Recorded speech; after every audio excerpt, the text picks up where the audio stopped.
Hello dear friends, welcome to English class. আজকে আমি class 5-এর English বিষয়ের রিভিশন লেসনের অ্যাক্টিভিটিগুলো করাবো। এর আগের ভিডিওতে আমি একের অ্যাক্টিভিটিগুলো করে দিয়েছি, যারা দেখোনি তারা দেখে নিও। আজকে অ্যাক্টিভিটি 2-এর দাগেরগুলো দেখো। Match the animals with their young ones. প্রাণীগুলোর সঙ্গে তাদের বাচ্চাদের মেলাও।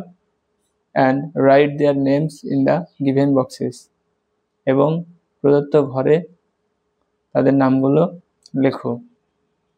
দেখো, প্রথমে হেন দেওয়া আছে। হেন মানে মুরগি, হেনের বাচ্চাদের বলা হয় চিক। তারপর দেখো ডাক, ডাক মানে পাতিহাঁস, পাতিহাঁসের বাচ্চাদের বলা হয় ডাকলিং। তারপরে দেখো টাইগার, টাইগার মানে বাঘ, বাঘের বাচ্চা বলা হয় কাব। তারপরে দেখো হর্স, হর্স মানে ঘোড়া, ঘোড়ার বাচ্চাদের বলা হয় কল্ট। তারপরে দেখো কাউ, কাউ মানে হচ্ছে গরু, গরু বাচ্চাকে বলা হয় কাফ, কাফ মানে হচ্ছে বাছুর। তারপর দেখো পিগ, পিগ মানে শূকর, শূকরের বাচ্চাকে বলা হয় পিগলেট। তারপর অ্যাক্টিভিটি 2-এর বি দাগেরগুলো দেখো। Write the names of the adult animals or birds. পূর্ণবয়স্ক পশু বা পাখির নাম লেখো। 1 is done for you, একটি তোমাদের জন্য করে দেওয়া হলো। দেখো 1 নম্বর করে দেওয়া হয়েছে পাপ্পি, পাপ্পি মানে কুকুরছানা, তাহলে এর অ্যাডাল্ট অ্যানিমাল মানে পূর্ণবয়স্কটা কি হবে? ডগ।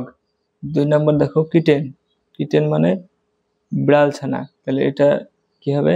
এটা পূর্ণবয়স্কটা হবে ক্যাট। 3 নম্বর দেখো কিড, কিড মানে ছাগলছানা, তাহলে এটা কি হবে? গোট। 4 নম্বরটা দেখো ল্যাম্ব, ল্যাম্ব মানে হচ্ছে ভেড়ার বাচ্চা, তাহলে এটা কি হবে? এটা হবে শিপ। 5 নম্বর দেখো কাব, তোমরা একটু আগে দেখলে কাব মানে হচ্ছে বাঘের বাচ্চা, তাহলে এটার অ্যাডাল্ট হবে টাইগার। তো 6 নম্বর দেখো ইগলেট, ইগলেট মানে ইগলের ছানা, তাহলে এটা অ্যাডাল্ট হবে কি? ইগল। অ্যাক্টিভিটি 3A দেখো, match group A with group B. যে গ্রুপ এর সঙ্গে গ্রুপ বি এর ম্যাচ করা বা মিল করা। তো এখানে দেখো ম্যাচ করাতে বলছে, কিন্তু দেখো এখানে দেওয়া নাই, ফাঁকা রয়েছে, এটা তোমাদের নিজেদেরকেই বসাতে হবে। বাম দিকে লেখা আছে ম্যাসকুলিন জেন্ডার মানে পুরুষ লিঙ্গ, ডান দিকে লেখা আছে ফেমিনাইন জেন্ডার মানে স্ত্রীলিঙ্গ। একটা দেওয়া আছে, তোমাদেরকে একটা লিখতে হবে। হর্স মানে হচ্ছে ঘোড়া, এটা পুরুষ লিঙ্গ, হর্সের ফেমিনাইন জেন্ডার হবে মেয়ার মানে হচ্ছে ঘটকি। তারপর দেখো টাইগার মানে বাঘ, এটা পুরুষ লিঙ্গ, এর স্ত্রীলিঙ্গ হবে টাইগ্রেস বাঘিনী। তারপরে ডগ কুকুর, এর স্ত্রীলিঙ্গ হবে বিচ মানে কুকুরি। তারপর ডান দিকে দেখো লেখা আছে কাউ মানে গরু, এটা স্ত্রীলিঙ্গ, এর পুরুষ লিঙ্গ হবে অক্স মানে ষাঁড়। তারপরে দেখো লেখা আছে হেন মুরগি, এর পুরুষ লিঙ্গ হবে কক মানে মোরগ। তারপর দেখো কুইন, এর ম্যাসকুলিন জেন্ডার হবে king.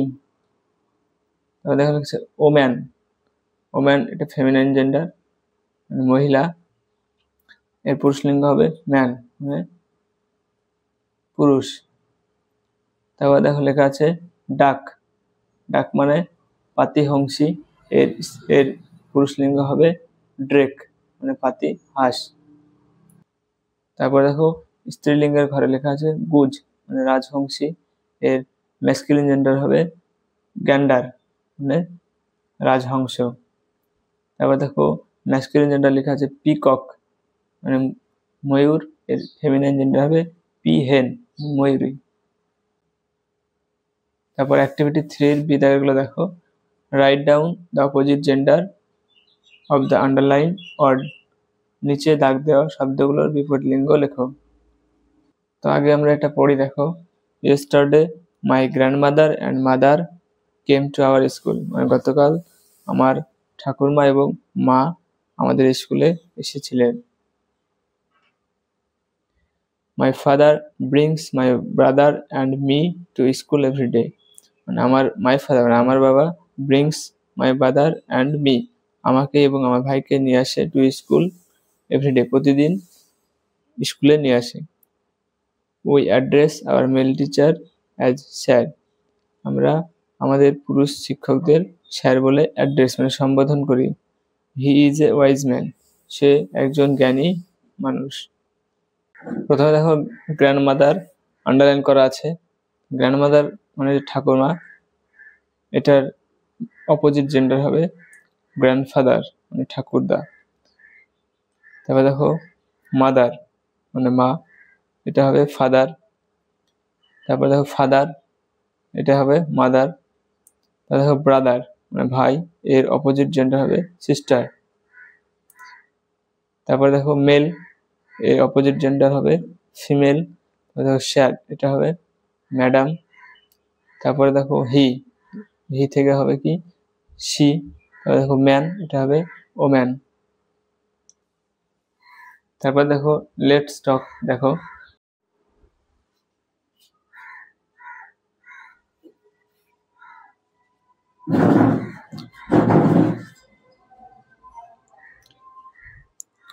Seat in groups of 4, 4 জনের দল তৈরি করে বসো।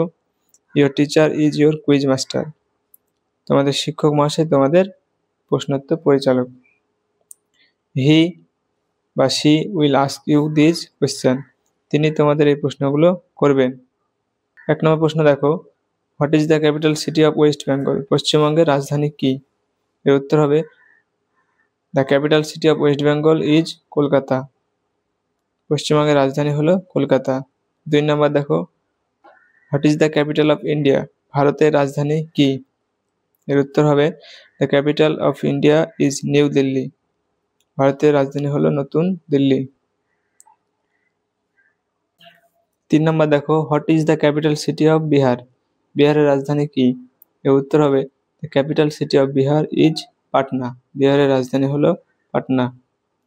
4 নম্বর দেখো, which state has Ranchi as its capital, কোন রাজ্যের রাজধানী রাঁচি? এর উত্তর দেখো Jharkhand has Ranchi as its capital, Ranchi হলো ঝাড়খণ্ডের রাজধানী। তারপরটা দেখো, can you say which state has Mumbai as its capital city, তোমরা বলতে পারবে কোন রাজ্যের রাজধানী মুম্বাই? এটা উত্তর দেখো Maharashtra has Mumbai as its capital city, Maharashtra রাজ্যের রাজধানী হলো মুম্বাই। তারপরে দেখো, what is the capital city of Tamil Nadu, তামিলনাড়ুর রাজধানীর নাম কি? এটার উত্তর দেখো the capital city of Tamil Nadu is Chennai, তামিলনাড়ুর রাজধানীর নাম চেন্নাই। তারপরটা দেখো, Hyderabad is called the Charminar city, হায়দ্রাবাদকে চারমিনার সিটি বলা হয়। Can you say where Hyderabad is situated, তোমরা কি বলতে পারবে হায়দ্রাবাদ কোথায় অবস্থিত?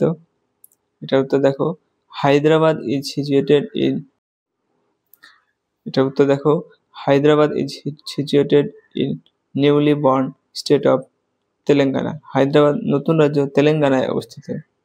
তারপরটা দেখো, which city is called the pink city, কোন শহরকে গোলাপি শহর বলা হয়? এর উত্তর দেখো Jaipur is called the pink city, জয়পুরকে গোলাপি শহর বলা হয়। তো আজকে এই পর্যন্তই, আবার দেখা হবে পরের ভিডিওতে।